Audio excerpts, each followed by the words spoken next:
Hello guys, how's it going on? I consider everything is going on well and आज हम सीखेंगे adverb जिसे हम हिंदी में क्रिया विशेषण भी कहते हैं।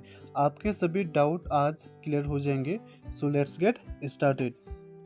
Adverb describes about verb and adjective and other adverb, यानी कि जो एडवर्ब यानी कि क्रिया विशेषण होते हैं वे वर्ब या फिर एडजेक्टिव या फिर अदर एडवर्ब के बारे में हमें डिस्क्राइब करते हैं। ठीक है, देखिए जो मेन एडवर्ब्स होते हैं वो 9 प्रकार के होते हैं। ठीक है, there are 9 types of adverbs.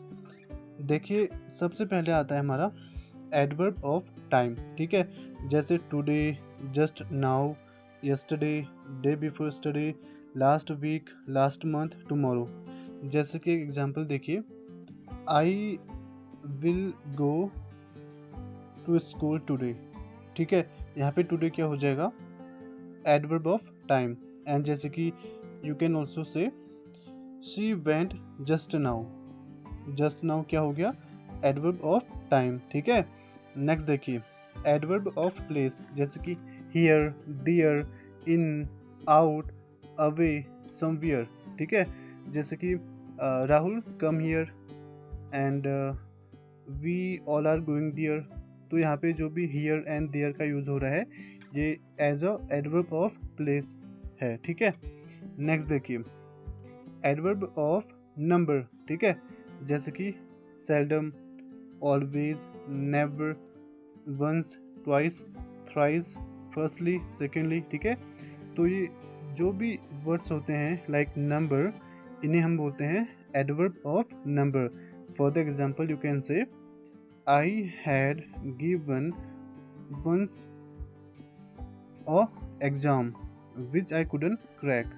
यानी कि यहाँ पे once क्या हो जाएगा, एक एडवर्ब ऑफ नंबर। ठीक है, नेक्स्ट देखिए एडवर्ब ऑफ क्वांटिटी, जैसे कि quite, enough, almost, too, rather, fairly. ठीक है, ये सभी वर्ड क्या हो जाएंगे, क्वांटिटी ऑफ एडवर्ब। जैसे कि you can say he is quite insane, यानी कि वह पूरी तरह से पागल है। तो यहाँ पे क्वाइट क्या हो जाएगा, क्वांटिटी ऑफ एडवर्ब। ठीक है, नेक्स्ट देखिए एडवर्ब ऑफ मैनर, यानी कि जब कभी भी कोई भी मैनर हम यूज़ करते हैं वाइल डूइंग एनी वर्क और may be while showing any kind of activity, right? So that time it is called adverb of manner, like certainly, beautifully, slowly, hard, well, fast. ठीक है, and देखिए एक example के through मैं आपको बताता हूँ, जैसे कि I can say he is running slowly. ठीक है, यहाँ पे स्लोली क्या हो गया, मैनर ऑफ एडवर्ब। ठीक है, and most of the words जो होते हैं जिनके एंड में एल वाई होता है वो डायरेक्टली एडवर्ब होते हैं। ठीक है, आपको उसमें ज़्यादा सोचने की ज़रूरत नहीं है, वो डायरेक्टली आप उन्हें इंडिकेट कर सकते हैं टुवर्ड्स एडवर्ब ऑफ मैनर। ठीक है, नेक्स्ट देखिए जैसे कि एडवर्ब ऑफ रीजन। ठीक है, कॉन्सिक्वेंटली, देयरफॉर, हैंस और दस।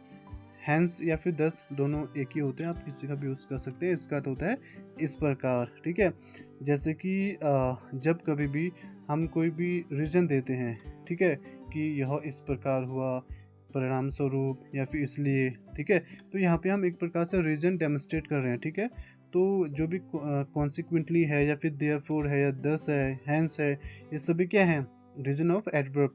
जैसे कि जब कभी भी अगर हम कोई बात कंप्लीट करते हैं अपनी स्पीच पे या जब कभी हम किसी पे बात करते हैं, ठीक है, हम उस वक्त बोलते हैं ना कि परिणाम स्वरूप मैं ये बोलना चाहता हूँ या ये होगा, तो consequently I want to say that you should work on this और that, likewise you can use this words. Okay, next देखिए adverb of affirmation and negation, यानी कि जब कभी भी जहाँ पे यस या नो इस प्रकार के वर्ड्स आते हैं उन्हें हम डायरेक्टली क्या इंडिकेट करते हैं, adverb of affirmation and negation. जैसे कि yes, no, probably, not, indeed, surely. ठीक है, जैसे मैं बोलता हूँ indeed I will go there. ठीक है, निश्चित ही या फिर निश्चित रूप से ही मैं आज वहाँ जाऊँगा। ठीक है, ऐसे। नेक्स्ट देखिए इंटेरोगेटिव एडवर्ब, जैसे कि when, why, how long, how many times, how much. यानी कि जब कभी भी आपको इंटेरोगेटिव एडवर्ब मिलेंगे like when, why, how long, how many times, ठीक है, या फिर हाउ मच। तो ये सभी क्या होते हैं, इंटरोगेटिव एडवर्ब, ठीक है। बट देखिए इन्हें आप interrogative adverb as a sentence में अगर यूज़ करेंगे तो ये डब्ल्यू एच वर्ड तो होंगे ही, बट जहाँ पे अगर आपको सॉर्ट करना है, लाइक इंटरोगेटिव एडवर्ब कहाँ पे है और किस जगह पे इसका यूज़ हो रखा है, तो वहाँ पे आप इसे एज इंटरोगेटिव एडवर्ब ट्रीट करेंगे, ठीक है। नेक्स्ट देखिए रिलेटिव एडवर्ब, जैसे कि व्हेन, वेयर, हाउ लॉन्ग। जैसे कि जो रिलेटिव एडवर्ब होता है वहाँ पे हम जहाँ पे दो सेंटेंसेस को आपस में जोड़ते हैं, ठीक है। जैसे मैं बताता हूँ आपको, I know when she goes to school, ठीक है। तो यानी कि व्हेन के बाद जो सेंटेंस हम बनाते हैं ना, उसे हम पॉजिटिव बनाते हैं, ना कि नेगेटिव और इंटरोगेटिव, ठीक है। तो वहाँ पे इसे हम ट्रीट करेंगे रिलेटिव एडवर्ब, ठीक है। सो इस प्रकार से आज हमने सीखा कि एडवर्ब क्या होते हैं और कितने प्रकार के होते हैं, ठीक है। एंड नेक्स्ट टॉपिक हमारा कुछ नया एंड इंटरेस्टिंग रहेगा। एंड अगर आप भी इंग्लिश सीखना चाहते हैं तो प्लीज़ आप इस चैनल को सब्सक्राइब कीजिए and take care till then.